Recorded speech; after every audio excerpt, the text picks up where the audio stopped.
Saudara dosen yang diduga melakukan pelecehan seksual terhadap mahasiswi di Buleleng, Bali kini ditetapkan sebagai tersangka. Rekaman CCTV yang sempat heboh di media sosial menjadi barang bukti bagi polisi untuk menjerat sang dosen secara pidana. Rekaman CCTV ini jadi bukti kuat polisi menjerat seorang dosen bernama Putu Agus Aryana. Putu tampak memaksa memegang tubuh mahasiswinya di sebuah indekos.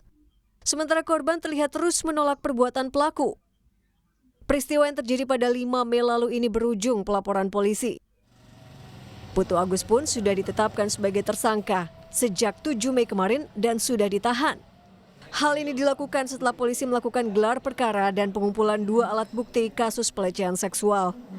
Untuk terduga kita sudah tetapkan sebagai tersangka, yaitu berdasarkan 2 alat bukti, dan setelah dilakukan gelar perkara terpenuhinya unsur pasal 6 huruf A atau B terkait dengan Undang-Undang Nomor 12 Tahun 2022, yaitu tentang tindak pidana kekerasan seksual. Sebelumnya, sang dosen juga dipecat secara tidak hormat dari kampus tempatnya mengajar. Ia dianggap sudah tidak layak menjadi seorang pendidik dengan perbuatan tidak bermoral yang dilakukan kepada mahasiswi. Kardiana Rayana, Kompas TV, Buleleng, Bali.